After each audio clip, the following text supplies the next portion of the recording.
महानगरपालिकेच्या सभागृहात बुधवारी झालेल्या विशेष परिषद बैठकीत स्थायी समिती अध्यक्षा रेखा उगार यांनी 2026-27 या आर्थिक वर्षासाठी वार्षिक अर्थसंकल्प सादर केला। यामध्ये सुमारे 92.32 लाखांचा शिल्लक अर्थसंकल्प मांडण्यात आला।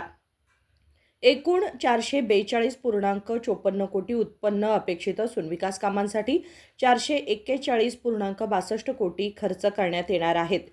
या अर्थसंकल्पात अनुसूचित जाती जमाती, महिला, सफाई कर्मचारी व महापालिका कर्मचाऱ्यांसाठी आरोग्य विमा, अल्पोपहार व्यवस्था, स्वच्छ शहर अभियान, वैज्ञानिक पद्धतीने घनकचरा व्यवस्थापन अशा विविध योजनांची तरतूद करण्यात आली आहे।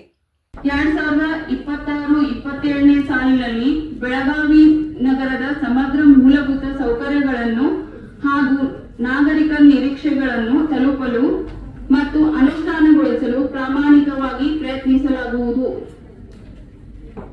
ಪೂಜ್ಯ ಮಹಾಪೌರರು ಹಾಗೂ ಉಪಮಹಾಪೌರರು ಮತ್ತು ಆಯುಕ್ತರ ನೇತೃತ್ವದಲ್ಲಿ ಈ ಆಯವ್ಯಯವನ್ನು ತಯಾರಿಸಲು ಸಂಪೂರ್ಣ ಮಾರ್ಗದರ್ಶನ ನೀಡಿದ ಮಾನ್ಯ ಲೋಕೋಪಯೋಗಿ ಸಚಿವರು ಹಾಗೂ ಬೆಳಗಾವಿ ಉಸ್ತುವಾರಿ ಸಚಿವರು ಹಾಗೂ ಮಾನ್ಯ ಮಹಿಳಾ ಮತ್ತು ಮಕ್ಕಳ ಅಭಿವೃದ್ಧಿ, ವಿಕಲಚೇತನ ಮತ್ತು ಹಿರಿಯ ನಾಗರಿಕ ಸಚಿವರು, ಮಾನ್ಯ ಲೋಕಸಭಾ ಸದಸ್ಯರುಗಳು, ಮಾನ್ಯ ದಕ್ಷಿಣ ವಿಧಾನಸಭಾ ಹಾಗೂ ಉತ್ತರ ವಿಧಾನಸಭಾ ಶಾಸಕರುಗಳು, ವಿಧಾನ ಪರಿಷತ್ ಸದಸ್ಯರುಗಳು, ಪಾಲಿಕೆಯ ಎಲ್ಲ ಸದಸ್ಯರುಗಳು।